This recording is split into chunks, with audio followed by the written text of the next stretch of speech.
Muito bem, alunos do EC, vamos lá. Retornando ao nosso segundo tempo de aula para abordar agora um outro sensor, né, um outro sinal. Apenas para complementar a informação do MAF, tá? Com o motor ligado, etc., não vá aplicar limpa-contato no sensor, hein? O sensor está aquecido, o fio está quente. Não pode ir lá e aplicar o limpa-contato que vai jogar a temperatura lá para baixo rapidamente. Estoura o sensor, hein? Eu posso usar o limpa-contato? Posso, desde que a peça esteja retirada do carro, esperei esfriar um tempinho, aí eu posso.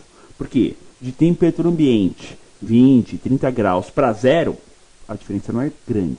Agora, temperatura ambiente mais 100 graus para jogar para zero, puxa, aí é bem brusco a diferença. É bem grande, né, o risco de termos problemas nesse sentido, tá? Então é assim, posso aplicar limpa-contato? Posso.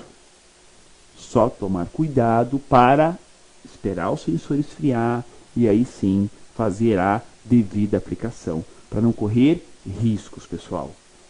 E olhem, sensor de massa de ar, ele é preciso, ele é rápido, ele não é grande, né? A mistura fica melhor, só que ele é muito caro. Uma peça passa aí de R$1.000, ok? Enquanto que sensor MAP é coisa de R$100, nem isso, né? Então o que? É um sensor caro. Não pode chegar e queimar um sensor desse na oficina, tá? O prejuízo será muito grande. Então não vai limpar, né, aplicar limpa-contato ou bater ar comprimido nele. Eu posso aplicar limpa-contato desde que a peça esteja fria, ok? Temperatura ambiente, tá? Um outro detalhe. Sensor MAF costuma mentir. É verdade. Há casos de sensor MAF, ou massa de ar, que ele não dá a informação correta. E não acusa no scanner, que ele está informando, mas não é correta. Ele amarra o carro fica ruim de andar, fica amarrado, meio que faltando combustível, tá? Você vai lá e desliga o sensor MAF. Desconecta. Ah, o motor morre? Não. A ECU vai usar outras estratégias para calcular a massa do ar, como borboleta, né, temperatura do motor, rotação. Vai usar outros parâmetros, pelo menos tentar, para melhorar. E o carro fica bom. O carro roda, que é uma maravilha. Fica redondinho. Você conecta o MAF, motor amarra. Aí, poxa, não é possível isso. Sem o sensor, o carro fica bom. Quando conecta um sensor, tem uma precisão absurda, que informa a massa do ar, o carro amarra. Defeito é o sensor. Por quê? Ele está informando errado para o módulo, tá? A massa de ar admitida. E o módulo acredita, amarra o carro. Quando eu desligo, eu estou cortando a informação errada. O que o módulo faz? Vai mapear segundo outros sinais que não estão defeituosos. O carro anda, que é uma beleza, tá? Então, muita atenção com isso. E posso fazer, tá? Eu posso desligar o sensor MAF para testar o carro. Não vou estragar catalisador, não vai acontecer nada, tá? Posso desligar tranquilamente para poder testar o veículo, tá? Sem problemas. Telinha de vocês, um outro sinal de entrada, também muito, muito importante. O sensor de MAFA, o sensor de detonação. Sensor KS, o Knox Sensor, né? Sensorzinho de detonação desse veículo. E observem, hein? É um sensor, né, que tem um cabo já acoplado, né? Como acontece em alguns outros carros, né? Não é só o sensor e o chicote chega nele. Não, ele já tem um chicote incorporado e depois um plug de ligação. Está aqui o KS, Knox Sensor, sensor de detonação do Ford Focus. Vamos lá, a teoria dessa peça. O controle do sistema de ignição tem um grande aliado, um sensor que informa o fenômeno de detonação dos cilindros, onde é possível, com esses sinais, a ECU atrasar o ponto de ignição do motor. Então, com o sinal desse sensor, ainda mais um carro flex, a ECU consegue adiantar o ponto, detona, atrasa, adianta o ponto, detona, atrasa, e vai o tempo todo mapeando a ignição, adiantando, atrasando, adiantando, atrasando. Tá? É essa a função. Ele consegue, através do sinal desse sensor, melhorar muito o funcionamento do motor. O rendimento do motor melhora muito porque eu trabalho com a ignição sempre o mais adiantada possível com segurança. Que se houver detonação, ocorrerá, né, o aviso do sensor e atrasa o ponto. Pessoal, a detonação parece que não, mas ela ocorre o tempo todo no motor. E o sensor avisa e o módulo atrasa. Sabe aqueles batida de pilha que a gente ouve? Quando está assim, já está bem crítico para nós ouvir, né? Para que nós possamos ouvir dirigindo o carro. Está muito crítico. Então, antes mesmo do nosso ouvido perceber, o sensor já está, ó, avisando faz tempo a unidade. E a unidade atrasa o ponto. É essa a finalidade deste sensor de detonação. Vamos à localização da peça. Vejam aí o filtro de óleo, o famoso filtro de óleo, ó, coitado, né? Ó, usar o cinta para apertar o filtro de óleo, que beleza, hein? Imagina na hora de retirar esse filtro de óleo, né? Se ele está assim amassado para colocar, vocês imaginem para tirar, né? Fora que ao amassar o filtro de óleo assim, né, eu já estrago o papel dele, né? Esse é um carro que esteve na oficina, e aí eu tirei as fotos para aula, né? E aí tive que trocar o filtro de óleo, né? Avisei o cliente, mostrei a peça para ele depois, né? Ó, olha como colocar o filtro de óleo, apertando com ferramenta. Impossível, né? Além de ter amassado a carcaça, eu acabo prensando o papel lá dentro, né? Podendo rasgar o papel, coisa do gênero. Então o filtro de óleo sempre é aperto manual, jamais com ferramenta, né? E aí troquei o filtro de óleo desse carro. Veja aqui a setinha mostrando onde está ele. Fácil localização, ó, pertinho do filtro de óleo, o sensor KS, o Knock Sensor, sensor de detonação desse sistema. Vamos lá. Localização. Fixo na lateral do bloco do motor, que é de alumínio, fixo por um parafuso sem arruelas e torque de aperto de 20 Nm. Está na posição central do bloco do motor para medir a detonação, né, de todos os cilindros. Tá?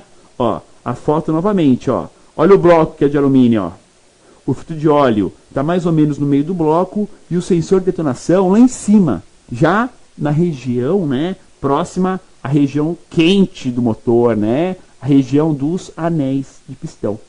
Está bem no meio do bloco. Como que ele sabe qual sensor, né, qual cilindro está detonando? Pela distância? Vocês acham que pela distância? Não. Não é pela distância. Porque o 2 e 3 estão na mesma distância dele. O 1 e o 4 também. Então não é pela distância. Como que ele sabe quem está detonando? Quando ocorre a detonação, o sensor vibra e gera um sinal elétrico para o módulo. Pessoal, sensor de detonação, ele é um gerador de sinal. Ele manda um sinal elétrico. Ele não precisa de alimentação positiva. Ele gera o sinal elétrico, devido à vibração dele e o cristal dentro dele, piezoelétrico, gera um sinal de baixa intensidade, mas gera, tá? Como que o módulo sabe quem foi que detonou? Não é pela distância dos cilindros.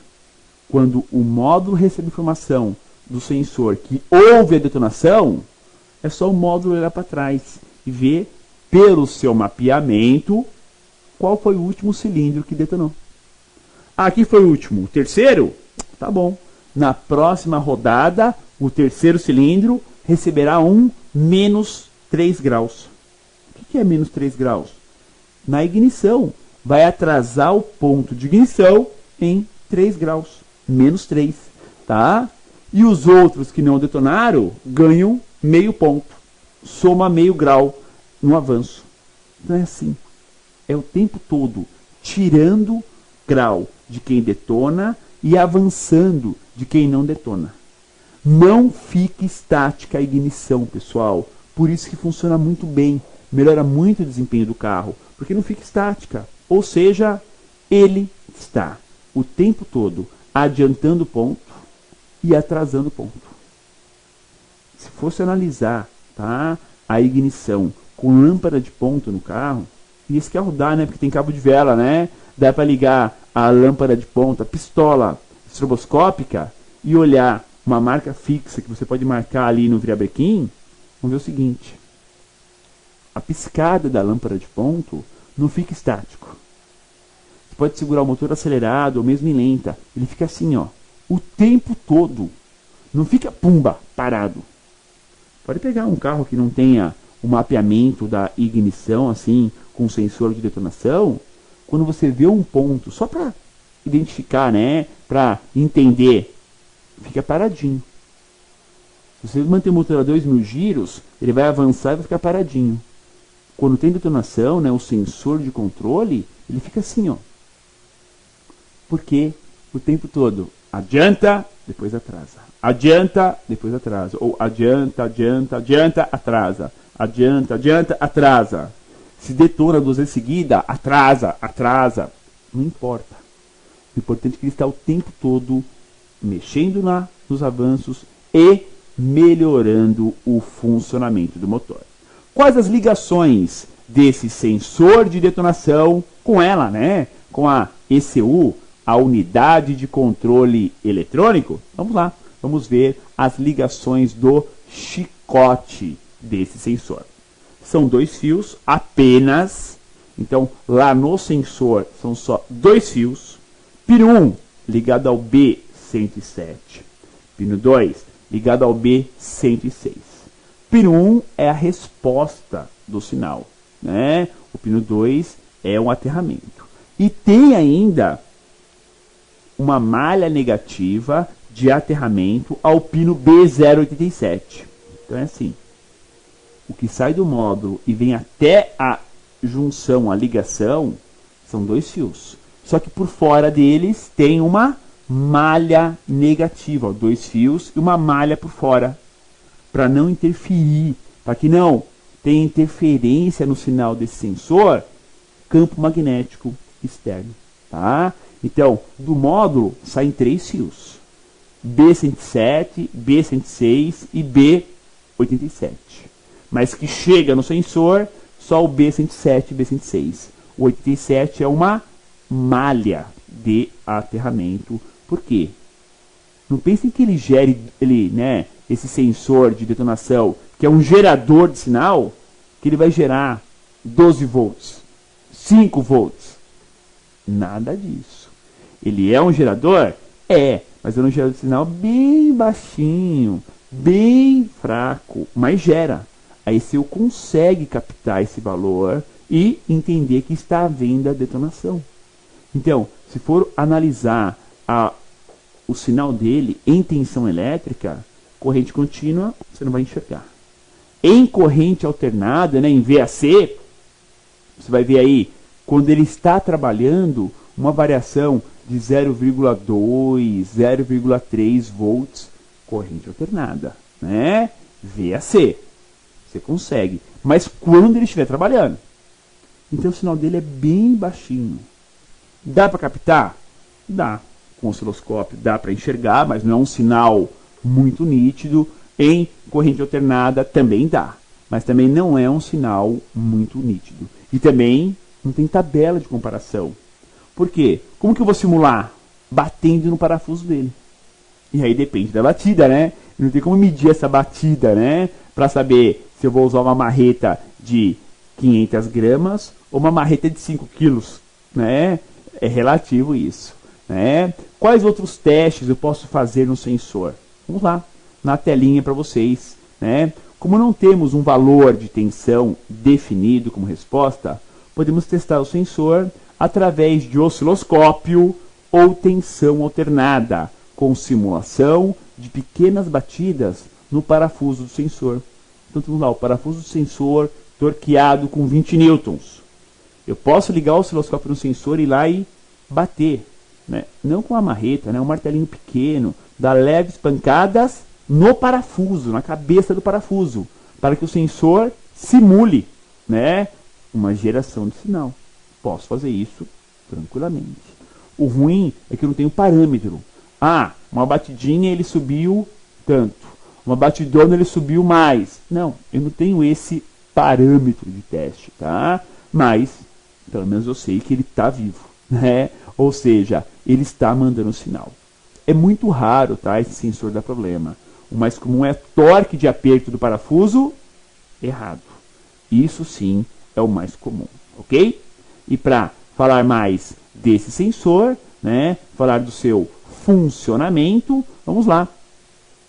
Com os sinais desse sensor e ainda o cruzamento de informações do sensor de fase e rotação, teremos um controle individual, cilindro por cilindro, para os respectivos avanços e atrasos da ignição.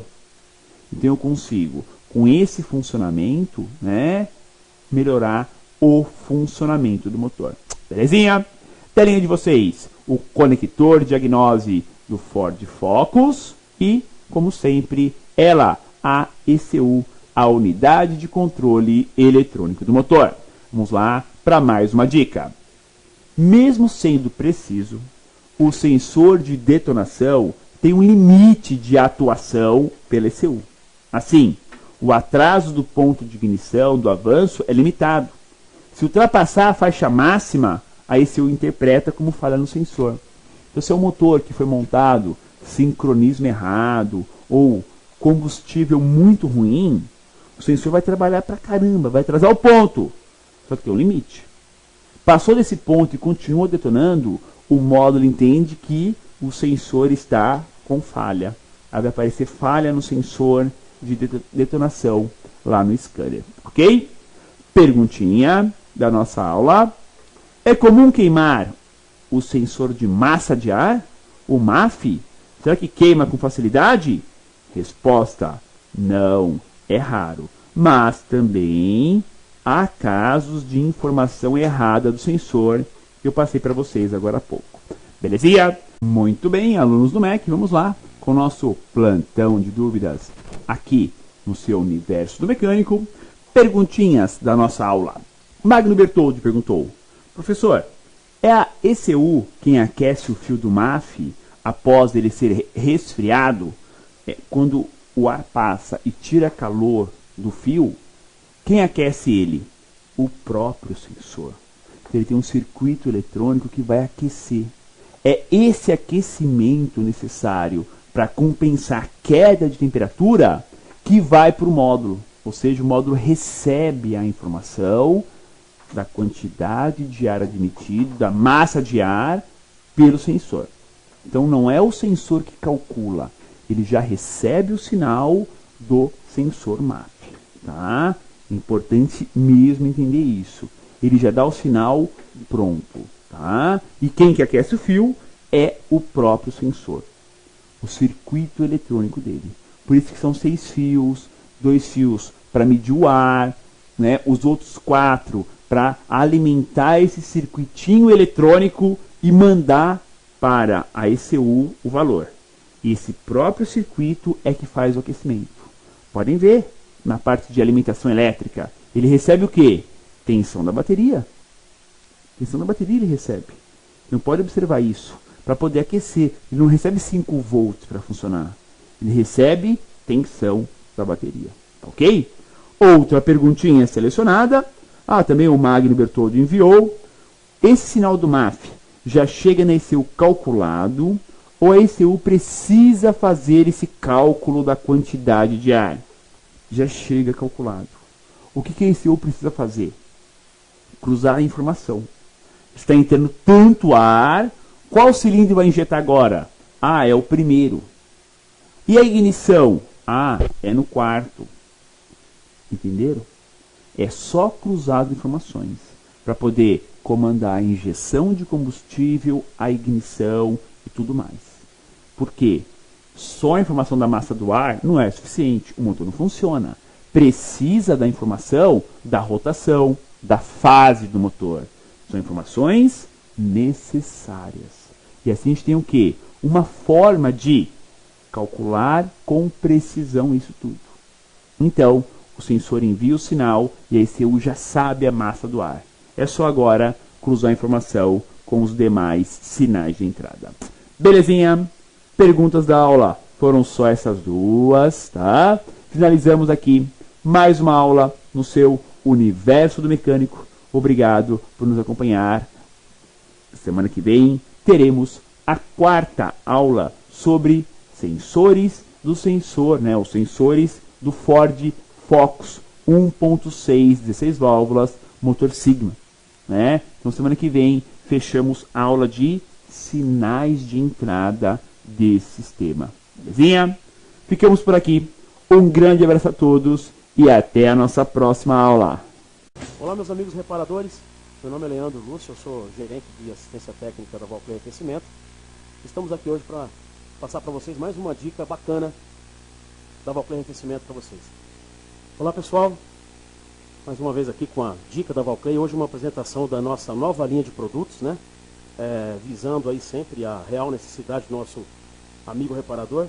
Hoje vamos apresentar a nova linha alumínio da Valclay para vocês, tá ok? Nós desenvolvemos aí pensando no reparador, pensando na necessidade dos motores aí um pouquinho mais antigos e dos modernos também, né? Lançamos essa nova linha de alumínio, né? Por exemplo, a linha dos motores Zetec Rocan, a nossa 1164 AL, né? Que é o código significa alumínio, 1164 que é aplicada nos motores Zetec Rocan flexíveis a partir de 2005, o Export e o Fiesta, ok? Também a linha do motor Endura, tá, pessoal, mais antiguinho, né? De 97 até 99, né? Ford Ka, Courier, Fiesta, né? Essa linha aqui de alumínio também muito resistente. A linha Zetec a partir de 99, né? A característica predominante é o cotovelinho que é tortinho aqui. E vale salientar, pessoal, que toda essa linha nossa de alumínio, ela já vem aplicada com a junta de silicone especial, que aguenta uma temperatura muito elevada, tá? A gente sabe que esse motor às vezes tem um probleminha de aquecimento, né? Então, visando essa situação aí, a gente desenvolveu uma junta especial também para acompanhar essa linha nossa de alumínio. Tá ok, pessoal? Lembrando sempre que esses motores, né, tem que tomar um cuidado muito especial com a linha de aditivos, porque geralmente, principalmente falando dessa peça elétrica, nossa 1164.100, o início de abertura do termostato ocorre aos 100 graus, dependendo do combustível que estiver utilizando no tanque do veículo. Tá ok, pessoal? Então, assim, se você utilizar apenas água no sistema, né, ou uma quantidade, percentual de aditivo muito menor do que o recomendado pelo fabricante do motor, obviamente que essa água vai entrar em ebulição a partir dos 100 graus e o termostato nem abriu ainda, provocando um problema aí, de aquecimento no motor, tá ok? Amigos reparadores, eu espero que vocês tenham gostado das dicas da Valclay Aquecimento. Para maiores informações, vou deixar aqui o meu e-mail, tá, pessoal? leandro@valclay.com.br. Qualquer dúvida sobre o produto, qualquer informação técnica, vocês podem estar entrando em contato através do e-mail ou pelo telefone 011 2033 1077 ou ainda pelo nosso site, que está muito bacana, tem o nosso catálogo eletrônico, é mais um meio de comunicação lá com o amigo reparador, www.valclay.com.br. Grande abraço.